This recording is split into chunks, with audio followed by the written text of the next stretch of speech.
24 film മീഡിയയുടെ പുതിയൊരു അധ്യായത്തിലേക്ക് എല്ലാവർക്കും സ്വാഗതം. വൃക്ഷശാസ്ത്രപ്രകാരം നമ്മുടെ വീട്ടിൽ വളർന്നു നിൽക്കുന്ന ചില ചെടികൾ അല്ലെങ്കിൽ ചില വൃക്ഷങ്ങൾ ഒരിക്കലും മുറിക്കുവാൻ പാടില്ല എന്നാണ് പറയുന്നത്. കാരണം നമ്മുടെ ജീവിതത്തിൽ സൗഭാഗ്യം നൽകിക്കൊണ്ട് നിൽക്കുന്ന വൃക്ഷങ്ങൾ അല്ലെങ്കിൽ ചെടികൾ ആണത്. ആ ചെടികൾ എന്ന് പറയുന്നത് അവയെ നമ്മൾ വെട്ടിക്കഴിഞ്ഞാൽ നമ്മുടെ വീട് മുടിയുമെന്നാണ് വൃക്ഷശാസ്ത്രം പറയുന്നത്. ഒരിക്കലും അറിഞ്ഞുകൊണ്ട് ഈ വൃക്ഷങ്ങളോ ചെടികളോ വീട്ടിൽ ഈ സ്ഥാനത്ത് നിൽപ്പുണ്ടെങ്കിൽ നിങ്ങൾ വെട്ടരുത്.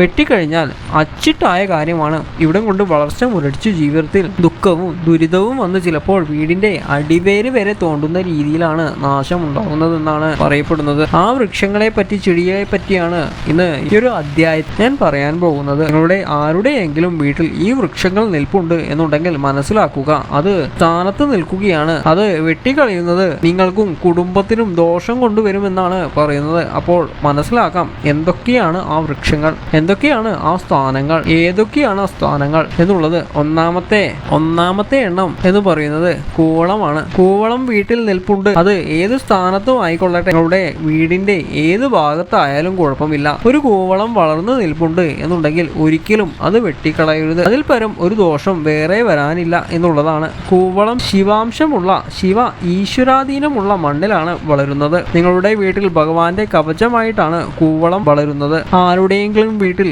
കൂവളം നിൽപ്പുണ്ട്, അറിഞ്ഞോ അറിയാതെയോ കൂവളം വെട്ടി തെളിയിച്ചിട്ടുണ്ട് എന്നുണ്ടെങ്കിൽ അത് ദോഷത്തിന്റെ മുൻകൂറായിട്ടുള്ള അത് ദോഷം വരും. അതിൽ പരം നിങ്ങൾ ജീവിതത്തിൽ ഒരു പാപം നിങ്ങൾ ജീവിതത്തിൽ ചെയ്യാനില്ല എന്നുള്ളതാണ്. ഒരിക്കലും കൂവളം വീട്ടിൽ നിൽക്കുന്നവർ വെട്ടിക്കളയരുത്, അതീവ ദോഷകരമാണ്. കൂവളമാണ് ഒന്നാമത്തേത്. അതുപോലെ തന്നെ ഈ കൂവളം ഉണങ്ങുന്നതും ദോഷമായിട്ടാണ് കാണുന്നത്. വീട്ടിൽ നിന്ന് ഉണങ്ങിക്കഴിഞ്ഞാൽ ആ വീടിന്റെ അടിവേര് വരെ തോണ്ടുന്ന രീതിയിൽ സർവനാശം എന്നാണ് പറയുന്നത്. അതുകൊണ്ട് വീട്ടിൽ നിന്ന് ഉണങ്ങാനും പാടില്ല എന്നുള്ളതാണ്. അപ്പോൾ കൂവളമാണ് ഒന്നാമത്തേത്. രണ്ടാമത്തേത് എന്ന് പറയുന്നത് ദാ ഈ ചിത്രത്തിൽ കാണിച്ചിട്ടുള്ള വൃക്ഷമാണ്. ചിലർക്കൊക്കെ അറിയുമായിരിക്കും, ചിലർക്ക് അറിയില്ലായിരിക്കും. ഇത് അശോകം എന്ന് പറയുന്ന വൃക്ഷമാണ്. പുരാണങ്ങളിലും വൃക്ഷശാസ്ത്രങ്ങളിലും ഒക്കെ ശ്രേഷ്ഠ സ്ഥാനം നൽകിയിട്ടുള്ള ഒരു വൃക്ഷമാണ് അശോകം എന്ന് പറയുന്നത്.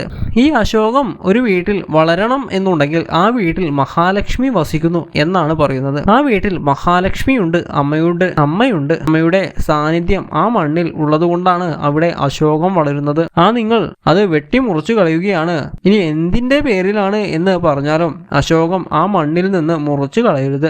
ആ വീടിന് സർവനാശം വരും എന്നാണ് പറയുന്നത്. ആ വീട്ടിലെ സാമ്പത്തിക ഉയർച്ചയും ജീവിത വിജയവും എല്ലാം അവിടെ നിലയ്ക്കുക എന്നാ പറയുന്നത്. മഹാലക്ഷ്മി പടിയിറങ്ങും എന്നാണ് പറയുന്നത്. ഒരിക്കലും അശോകം വീട്ടിൽ നിൽക്കുന്നവർ അത് വെട്ടിക്കളയല്ലേ. അതിൽ പരം അശോകം വീട്ടിൽ നിൽക്കുന്നതിൽ ഒരു ഐശ്വര്യവും നിങ്ങൾക്ക് വേറെ കിട്ടാനില്ല. നിങ്ങൾക്കും നിങ്ങളുടെ കുഞ്ഞുങ്ങൾക്കും അതിന്റെ ഗുണം കിട്ടുന്നതുമായിരിക്കും. ഇതാണ് രണ്ടാമത്തേത്. മൂന്നാമത്തേത് എന്ന് പറയുന്നത് വീടിന്റെ തെക്കുവശത്ത് നിൽക്കുന്ന, തെക്കുവശം എന്ന് പറഞ്ഞാൽ സ്ഥാനമാണ്. വീടിന്റെ തെക്കുവശത്ത് സ്ഥാനത്ത് നിൽക്കുന്ന പുളിമരമാണ്. ഈ പുളിമരം കടപുഴകുകയോ ഉണങ്ങിപ്പോവുകയോ അപൂർവങ്ങളിൽ അപൂർവമാണ് കടപുഴകി വീഴാറുണ്ട്. കടപുഴകി വീഴുക, നിന്നുണങ്ങുക, മുറിച്ചു കളയുക, ഇത് മൂന്ന് സ്ഥാനത്തു നിൽക്കുന്ന പുളിമരത്തിനോട് ചെയ്താൽ അല്ലെങ്കിൽ സംഭവിച്ചാൽ അതിൽ പരം ഒരു ദോഷം ആ വീടിന് വരാനില്ല എന്നുള്ളതാണ്. ഒരുപാട് കുടുംബങ്ങൾ കുത്തുവാളെടുത്ത് ഒരു കാര്യമാണ് ഈ ഒരു കാര്യം. ഈ ഒരു പുളിമരം മുറിച്ച് എന്ന് പറയുന്നത് ആ വീടിന്റെ തെക്കുവശം മധ്യത്തിലായിട്ട് പുളിമരം നിൽക്കുകയാണ് എന്നുണ്ടെങ്കിൽ അത് സ്ഥാനമാണ്. തെക്ക് കിഴക്കേ അല്ലെങ്കിൽ തെക്ക് പടിഞ്ഞാറേ അല്ല ഞാൻ ഈ പറയുന്നത്. തെക്ക് മധ്യത്തിൽ, തെക്ക് ഭാഗത്ത് വീടിന്റെ തെക്ക് വശം പുരയിടത്തിന്റെ മധ്യത്തിലാണ് പുളി നിൽക്കുന്നത് എന്നുണ്ടെങ്കിൽ ഇനി എന്ത് തരാമെന്ന് പറഞ്ഞാലും ആ വൃക്ഷം മുറിക്കരുത്. അത് സ്ഥാനത്ത് നിൽക്കുന്നതാണ്. ഐശ്വര്യം കൊണ്ടുവരുന്ന വൃക്ഷമാണ്. ആ വൃക്ഷത്തിലൂടെ നിങ്ങൾക്ക് ഐശ്വര്യം വരുന്നുണ്ട്. നിങ്ങളുടെ ജീവിതത്തിൻ്റെ ഒരു ഐശ്വര്യമൊക്കെ ഒരു ഭാഗം ആ വൃക്ഷത്തിന് അവകാശപ്പെട്ടതാണ്. അത് മുറിക്കുമ്പോൾ സർവനാശം സംഭവിക്കുന്നതായി എന്നുള്ളതാണ്. ഇതാണ് മൂന്നാമത്തെ കാര്യം. അതായത് നാലാമത്തെ കാര്യം എന്ന് പറയുന്നത് ഏറ്റവും പ്രധാനപ്പെട്ടതാണ്. നിങ്ങളുടെ ആരുടെയെങ്കിലും വീട്ടിൽ ദാ ഈ ഒരു വൃക്ഷമുണ്ടോ? ഇതിന്റെ പേര് ചെമ്പകം എന്നാണ്. ഈ ചെമ്പകം എന്ന് പറയുന്ന വൃക്ഷം ഭഗവതി കൃപയുള്ള വീടുകളിൽ ഭഗവതിക്ക് ഏറ്റവും പ്രിയപ്പെട്ട പുഷ്പങ്ങളിൽ ഒന്നാണ്. ഭഗവതി സാന്നിധ്യമുള്ള വൃക്ഷങ്ങളിൽ ഭഗവതിയുടെ കൃപയുള്ള ആളുകൾ താമസിക്കുന്ന വീടുകളിലോ ഈ ചെമ്പകം വളർന്നു കിട്ടുന്നത്, അല്ലെങ്കിൽ നമ്മൾ എത്ര കൊണ്ടുവന്ന് വെച്ചാലും ഇത് വളരില്ല എന്നാണ് പറയുന്നത്. ഈ ചെമ്പകം നമ്മുടെ വീടിന്റെ തെക്കു കിഴക്കോ അല്ലെങ്കിൽ ഇങ്ങനെയുള്ള ഭാഗങ്ങളിലൊക്കെ നിൽപ്പുണ്ട് എന്നുണ്ടെങ്കിൽ യാതൊരു കാരണവശാലും വെട്ടിക്കളയരുത് കേട്ടോ. ആ വീടിന്റെ എല്ലാ ഐശ്വര്യങ്ങൾക്കും ഉതങ്ങുന്ന സ്ഥാനമാണ് മാത്രമാണ് ഈ വൃക്ഷം നിൽക്കുന്നത് എന്ന് പറയുന്നത്. അതിൽ പരം ഒരു ഐശ്വര്യം വരാനില്ല എന്നുള്ളതാണ്. ഇത് വെട്ടിക്കഴിഞ്ഞാൽ നമ്മുടെ ജീവിതത്തിൽ നിന്ന് ഭഗവതി അനുഗ്രഹം പടിയിറങ്ങും എന്നാണ് പറയുന്നത്. ഏറ്റവും ഐശ്വര്യമുള്ള വൃക്ഷമാണ് ചെമ്പകം എന്ന് പറയുന്നത്. അടുത്തത് അഞ്ചാമത്തെ എന്ന് പറയുന്നത് സാക്ഷാൽ വിഷ്ണു ഭഗവാന്റെ അംശമുള്ള ഒരു വൃക്ഷമാണ് നെല്ലിമരം. ഇതൊരു വീട്ടിൽ ഉണ്ടാവുക എന്ന് പറയുന്നത് ഭഗവാൻ നാരായണൻ അവിടെ ഉണ്ട് എന്നാണ് പറയുന്നത്. നെല്ലിയുടെ ഉദ്ഭവം എങ്ങനെയാണെന്ന് ചോദിച്ചാൽ, ഈ സ്വർഗം ഒരു കാലത്ത് പ്രളയത്തിൽ ഇങ്ങനെ മുങ്ങിത്താഴുന്ന സമയത്ത്, ദേവലോകമൊക്കെ പ്രളയം വന്ന് നശിക്കുന്ന ആ ഒരു സമയത്ത്, ആ ഒരു കാലത്ത് അത് കണ്ടിട്ട് സഹിക്കാൻ വയ്യാതെ മഹാവിഷ്ണു ഭഗവാന്റെ കണ്ണിൽ നിന്ന് കണ്ണുനീരിറ്റി വീഴുകയും അത് ഭൂമിയിൽ പതിക്കുകയും അതിൽ നിന്ന് ഉദ്ഭവിച്ചതാണ് ഈ നെല്ലിമരം എന്നൊരു ഐതിഹ്യവും ഒക്കെ നിലനിൽക്കുന്നുണ്ട്. അപ്പോൾ ഭഗവാന്റെ അംശം തന്നെയാണ് നെല്ലി എന്ന് പറയുന്നത്. നെല്ലി നിന്നുണങ്ങുന്നത്, നെല്ലി മുറിച്ചു കളയുന്നത്, അതിൽ പരം ഒരു ദോഷം വേറെ ഇല്ല എന്നുള്ളതാണ്. ഇനി അഥവാ നിങ്ങൾക്ക് തീരെ നിവർത്തിയില്ല, നെല്ലി മുറിച്ചേ പറ്റൂ എന്നുണ്ടെങ്കിൽ 3 നെല്ലി വീടിന്റെ മറ്റു ഭാഗങ്ങളിലായിട്ട് മണ്ണിൽ തന്നെ നട്ടിട്ട് വേണം, അതൊന്ന് പച്ച പിടിച്ചിട്ട് വേണം മറ്റു നെല്ലി മുറിക്കുവാൻ എന്നാണ് പറയുന്നത്.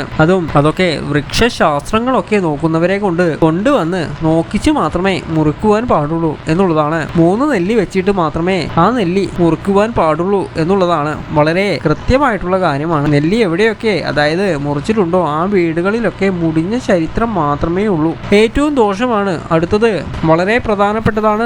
ഈ ഒരു ചിത്രത്തിൽ കാണുന്ന ചെടി നിങ്ങളുടെ വീട്ടിലുണ്ടോ? ഇതിന് ശിവ നരളി എന്നാണ് പറയുന്നത്. ഭഗവാൻ മഹാദേവനുമായിട്ട് ബന്ധപ്പെട്ടിരിക്കെ പറയുന്ന പുഷ്പമാണ്. ഇതിന് ഓരോ നാട്ടിലും ഓരോ പേരാണ് പറയുന്നത്. നിങ്ങളുടെ നാട്ടിൽ എന്താണ് എന്ന് എനിക്കറിയില്ല.